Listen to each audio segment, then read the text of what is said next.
Assalamualaikum warahmatullahi wabarakatuh. Perkenalkan, nama saya Dian Ferdiana dengan NIM 240SP034. Dan rekan saya Andi Muhammad Yusril Ramadhani dengan NIM 240SP019. Nah, pada kesempatan kali ini saya akan mempresentasikan proses perancangan sistem PLTS off-grid pada rumah tinggal. Apa itu PLTS? Nah, PLTS itu merupakan pembangkit listrik tenaga surya.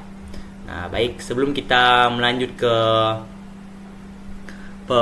perancangan PLTS, pertama-tama kita itu membutuhkan berapa sih kapasitas yang dibutuhkan rumah tinggal ini untuk disuplai oleh PLTS. Nah, tentu saja kita harus mendata apa saja kebutuhan yang ada di rumah kita. Nah, sini kita menghitung kebutuhan energi harian.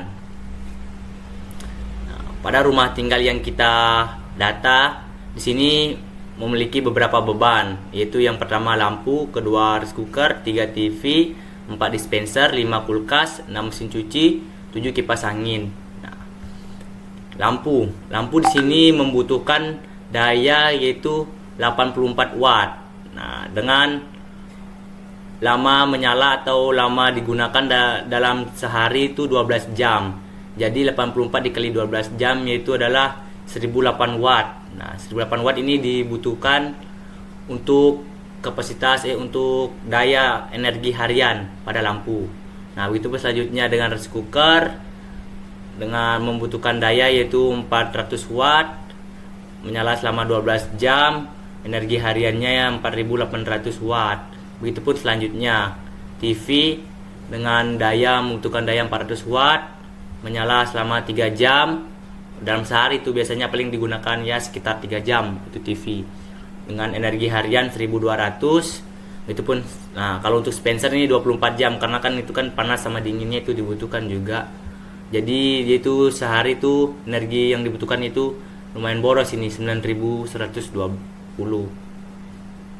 Nah, kita selanjutnya di sini kita menghitung Paxson Horse yaitu efisiensi sistem.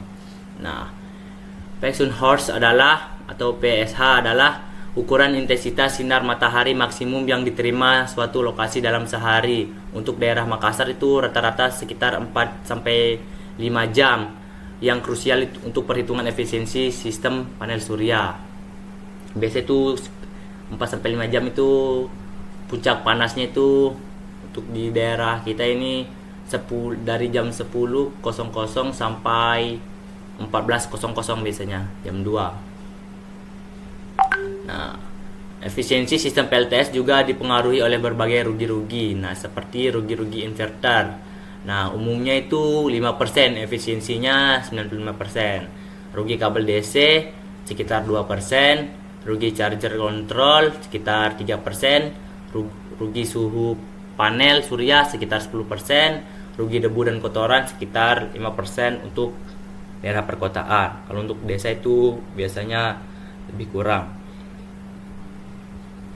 Nah, untuk ini pada gambar wiring ini, di sini tuh sinar matahari memancarkan panasnya sehingga diserap oleh panel surya yang mendapatkan energi dikonversi kirim ke baterai.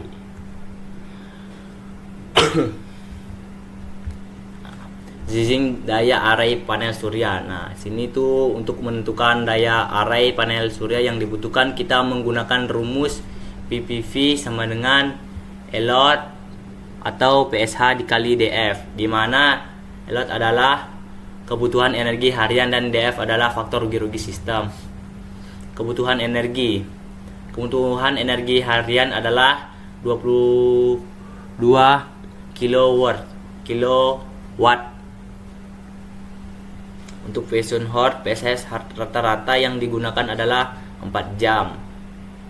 Faktor rugi-rugi sistem diperkirakan sekitar 0,75%.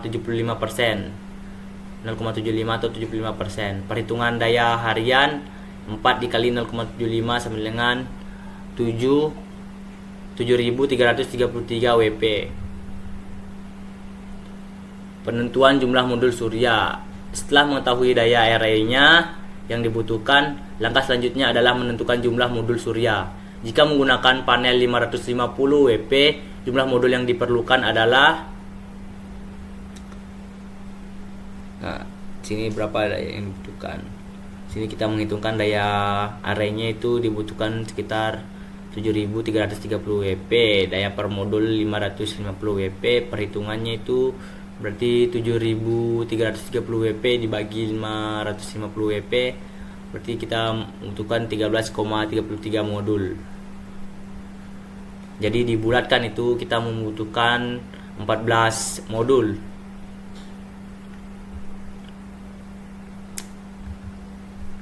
Pemilihan inverter dalam sistem off-grid. Inverter adalah komponen vital yang mengubah. Jadi inverter itu berfungsi untuk mengubah energi DC atau arus DC menjadi AC yang sebelum kita suplai kirim ke rumah-rumah atau ke rumah tinggal yang akan kita suplai listriknya. Nah, sini menjadi energi AC untuk peralatan rumah. Nah, pemilihan inverter harus dipertimbangkan total beban puncak dan kebutuhan energi. Jadi total beban puncaknya itu untuk rumah yang kita observasi ini sekitar 3000 sampai 3500 watt. Nah, jadi inverter yang dibutuhkan yaitu adalah inverter 5 kW. Nah, kebutuhan energi harian sekitar 6 kW per hari, cocok dengan kapasitas inverter yang 5 kW. Kapasitas PV. Nah, kapasitas PV yang dibutuhkan itu 4,4 sampai 5,5 kW sesuai dengan spesifikasi inverter. Nah, efisiensi dan rugi-rugi sistem masih batas operasional inverter 5 kW. Baik, untuk selanjutnya dijelaskan oleh rekan saya Andi Muhammad Yusril Ramadhani. Baik, di sini saya akan melanjutkan presentasi dari teman saya. Di sini saya akan melanjutkan penentuan charge controller. Jadi sebelum kita menentukan kapasitas charge controller ditentukan oleh arus hubung singkat panel, tegangan sistem baterai, dan tegangan total string panel untuk sistem berkapasitas besar. Jadi teknologi MPPT sangat direkomendasikan. Jadi sebelum dilanjut, kita harus tahu dulu apa itu arus hubung singkat panel. Jadi parameter utama dari panel surya yang mempengaruhi pemilihan controller. Terus tegangan sistem baterai, tegangan operasional baterai yang terhubung ke sistem. Terus tegangan total string panel, total tegangan dari rangkaian seri panel surya. Terus teknologi MPPT mampu menyesuaikan titik kerja panel untuk daya maksimum dan mendukung tegangan input PV yang lebih tinggi. Terus penentuan kapasitas baterai. Kapasitas baterai ditentukan dengan membagi kebutuhan energi harian dengan nilai depth of discharge atau DOD dan efisiensi baterai. Baterai life PO4 memiliki DOD lebih tinggi sekitar 80-90%, menjadikan pilihan efisien dan awet. Nah, di sini energi harian itu sekitar 2500 watt hours. Itu kebutuhan energi harian. Terus hari otonominya itu 1,5 hari. Jadi 1,5 hari itu durasi sistem dapat beroperasi tanpa sinar matahari. Terus 48 volt ini tegangan sistem, tegangan operasional sistem baterai. Terus DOD itu sekitar 0,8 depth of discharge baterai.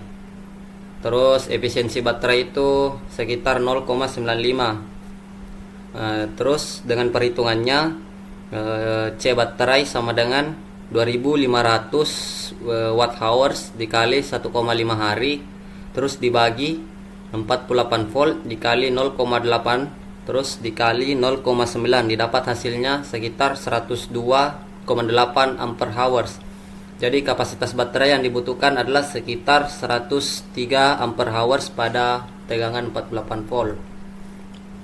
Nah, terus pemilihan jenis baterai.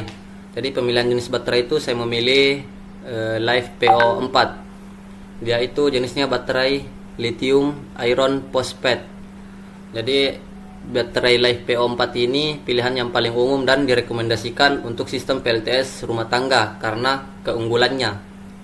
Keunggulannya itu dia DOD-nya tinggi, dapat dikosongkan hingga 80-90%, memaksimalkan pengguna energi. Terus jangka panjangnya, dia memiliki umur pakai sampai dari 8-12 tahun, memberikan investasi jangka panjang. Terus efisiensinya tinggi, pengisian dan pengosongan mencapai 95 sampai 98%. Terus dia aman dan stabil, sangat aman, stabil, dan tahan terhadap siklus dalam. Jadi baterai ini sangat cocok untuk sistem PLTS rumah tangga yang membutuhkan performa optimal dan keandalan jangka panjang. Nah, di sini dapat disimpulkan tentang perancangan sistem PLTS off grid ini. Panel surya itu kita menggunakan 14 modul 550 watt peak, jadi totalnya 7,3 kilowatt peak. Terus inverternya menggunakan 5 kilowatt, mampu menangani beban puncak dan harian. Terus kapasitas baterai sekitar 103 ampere hours pada 48 volt. Jenis baterainya itu Life PO4 untuk efisiensi dan umur panjang. Baik, mungkin itu saja yang bisa kami sampaikan, kurang lebihnya mohon dimaafkan. Assalamualaikum warahmatullahi wabarakatuh.